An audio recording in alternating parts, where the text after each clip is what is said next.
What was it like for you to see the Obama administration blatantly lie about something you saw firsthand? Watch the last interview I ever did on Fox and Friends with Pete Hegseth. Somebody caught him on a cell phone, and he said Benghazi was a conspiracy. He didn't know he was being filmed. Before we go one step further, hit subscribe, tap the like button, and share this video widely. This is See Africa TV, bringing you real African stories that mainstream media ignores. Today we ask one burning question.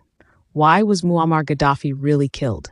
Not the stories they told in the news, not the excuses they gave in Washington, London, or Paris, but the truth, told by eyewitnesses, journalists, lawmakers, and even Americans who saw it firsthand. This is not conspiracy. This is a former U.S. lawmaker. In this shocking interview, he reveals he hand-carried a resignation letter from Gaddafi to Washington, but the U.S. refused it because the plan was never peace. It was assassination. Yeah, we were the ones that caused Gaddafi's death because Hillary Clinton played a game over there, and I was the one that went over there during the war. Gaddafi asked me to come over. I took a Biden staffer and a Bush staffer and a film crew leader from ABC One in New York, Larry Menti, with me, and a cameraman, because I didn't want the CIA to set me up. I hand-carried the letter back from Gaddafi offering to resign. The U.S. didn't want him to resign. They wanted to kill him. Why?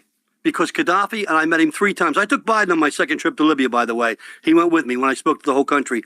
At every meeting I had with Gaddafi, he wanted 2 things. He wanted to unite the African continent into a group of nations economically, like European like the European economy. He wanted to base it on the gold standard. And the U.S. and Europe didn't want that. And the other thing is they wanted control of his oil, and they wanted control of his sovereign wealth. So Gaddafi had to go. That's outrageous, and it's wrong. Why? He tells us plainly. Gaddafi wanted a unified Africa, a continent using its own currency, backed by gold, not the US dollar or euro. He wanted sovereignty over Libya's oil and control of Africa's future. But Gaddafi wasn't just feared, he was also mocked. In this viral clip, an American entertainer exposes the bizarre Western fixation on Gaddafi's eccentricities. Okay, can we talk about a dictator that was so obsessed with former Secretary of State Condoleezza Rice that when his house was raided, they found a scrapbook filled with pictures of her? Come on. Now here's the dictator, Muammar Gaddafi. He had a reign of Libya for over 40 years. And this is former Secretary of State Condoleezza Rice. She was Secretary of State from 2005 to 2009 during the Bush administration. And this is a scrapbook they found in his home after he died. Very creepy. Like, he loved Condoleezza. He called her his darling black African woman. He said he loved her very, very much. He admired her and was proud of the way she would lean back and give these Arab leaders orders. He loved her. He tried to shower her with gifts that she couldn't accept because she's a public official, like this diamond ring and a locket with a picture of him, also covered in diamonds.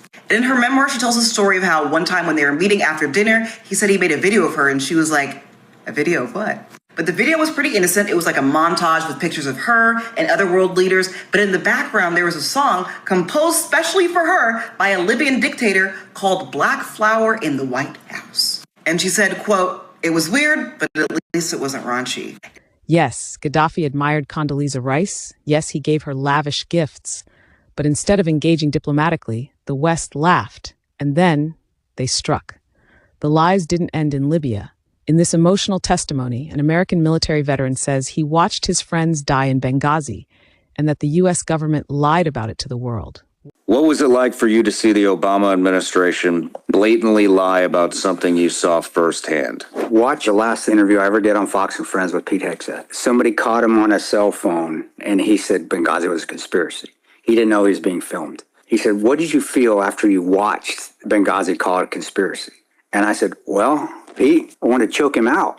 His eyes got big. He goes, "You probably don't want to be threatening a former U.S. president." And I said, "Peter, you asked me." It wasn't to troll accounts. It wasn't to do clickbait. It was an immediate reaction. As soon as I saw it, it was like, that mother. I've seen death before, but have you ever saw where your friends just, they're there and they're not? So when he said it was a conspiracy, it's like, hell yeah, I was pissed off. And I was pissed off for many, many years. Why? Because the war in Libya was never about saving lives. It was about killing one man who refused to bow. This moment shook the Arab world. Gaddafi, live at the 2009 Arab League summit in Qatar, confronts Saudi King Abdullah, accusing him of being a puppet of Britain and the US. Gaddafi's mic was cut, but his words couldn't be silenced. When Gaddafi grabbed the mic in Qatar, the Arab League wasn't ready for what came next. March 30th, 2009, at an Arab League summit in Qatar, Libya's Muammar Gaddafi erupted. Facing Saudi Arabia's King Abdullah, he thundered, "You were created by Britain, protected by America. The lie stands behind you, and the grave stands before you." Gasps followed. His mic was cut. Abdullah snapped back. Tensions soared. Egypt's Mubarak rushed to calm the storm. But Gaddafi wasn't done. He demanded answers for the murders of Patrice Lumumba and Martin Luther King Jr., pointing fingers at the West. A summit turned standoff. A microphone silenced, but the message echoed. Gaddafi was never afraid to burn political bridges in public. He asked why Martin Luther King Jr. and Patrice Lumumba were killed. He knew the answer. Because they threatened Western control, just like he did. Is Dr. Mustafa Fetouri, Libyan academic and journalist. He tells a story you won't hear on CNN. Under Gaddafi, education was free, healthcare was free, food was subsidized, loans had no interest, no taxes for the poor, water flowed from the desert to the cities through the man-made river project. Unfortunately, this is one of the fake stories about Gaddafi, that he stole money. And I don't know if the caller knows that Libya, because of Gaddafi, created the biggest man-made river to transport water from the desert into the northern area in the Mediterranean coast, where most of the population are concentrated. I don't know if the caller knows that Libya, we don't pay taxes most of the time under Gaddafi.